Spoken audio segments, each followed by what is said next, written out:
What are you doing in my swamp?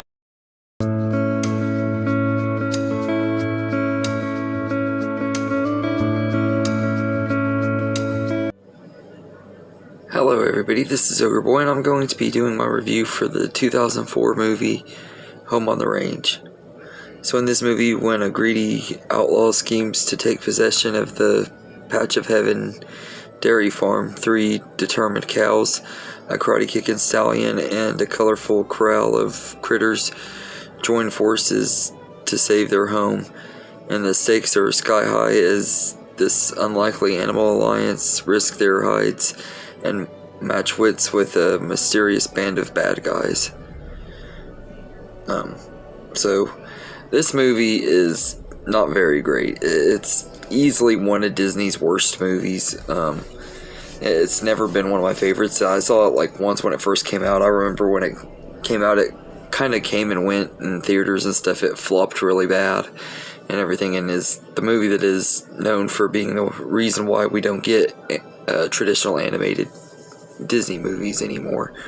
They tried a couple other times since then and everything, but this is the one that pretty much killed traditional animation for not just Disney, but DreamWorks kind of stopped after Sinbad had flopped the year before too, so traditional animation was kind of going downhill anyway. It wasn't just Disney and everything, but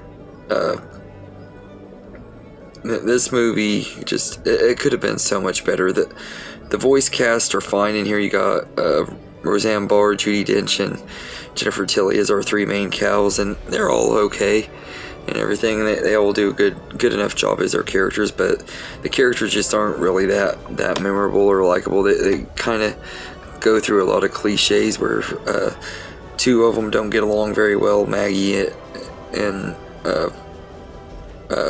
Mrs. Calloway. They didn't get along very well throughout most of the movie, and then they have to learn to work together by the end of it and end up becoming friends and stuff. You know where this movie's gonna go. It's been done before in other movies and better movies.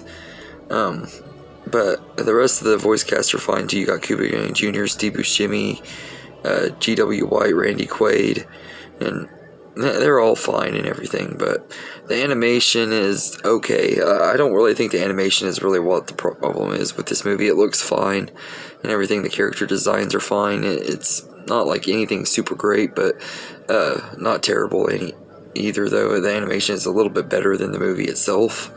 I felt like the story was not very good. It could have been so much better. There are a few jokes in here though that I thought were a little bit funny, and then there were some that are like, what the heck, and everything, like when Maggie, Roseanne's character, first comes on screen and stuff, they like do a shot of her close up of her udders, and she's like, oh yeah, they're real, and it's like, what the heck, who agreed to put this in a Disney movie? Like what in the world is this doing in there? Like, Disney is known for their adult jokes and having adult jokes in their movies and stuff, but that one was just a little too out there and everything for me and everything. I just didn't think it was as funny as they had hoped it would be, I guess, and everything. But I just felt this movie was okay. It could have been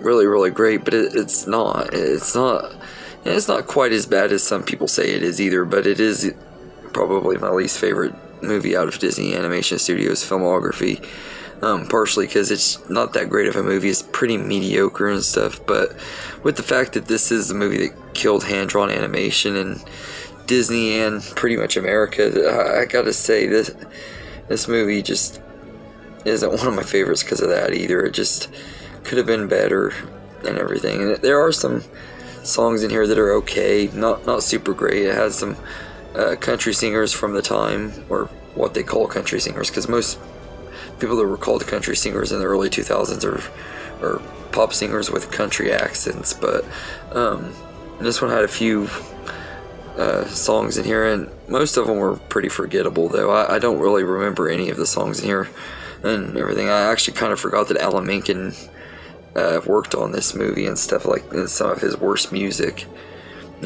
and everything as far as like the songs go. Like the score is fine, but the songs aren't very good and everything. And just this movie, it had potential, but it just wasn't very entertaining and could have been so much better than it was. We've seen movies like it before, and it's been done better and stuff with the formula and everything. So all in all, I think Home on the Range is just a pretty weak, mediocre Disney movie. It's not complete garbage and everything, but it is easily their weakest movie and everything out of the Disney animation canon and stuff. This is easily my least favorite. That being said, I'd say it's this one. I'd give a D, a huge D plus, because I don't think it's completely terrible and everything, and the animation is good, the voice acting is fine, but the characters are kind of boring and stuff, and the story itself is pretty boring. In the movie, it just could have been so much better than what it was. So what we got is just a mediocre time and everything, and it killed traditional animation for Disney and stuff. So they have tried to make comebacks with it a few times since then, but it's never really recouped and everything. And everyone blames Shrek and Toy Story for it, but this movie flopping was really what drove Disney to not do traditional animated movies anymore. So this movie is more to blame than anything. But yeah, so I'd say, like I said, I'd give it a D plus. It's okay. Like to me, even the worst Disney movies are watchable, and everything as far as their animated movies go. But this is easily hands down the worst. But anyway, let me know in the comments what you think of Home on the Range, and I hope you enjoyed this video. And have a good day, everybody.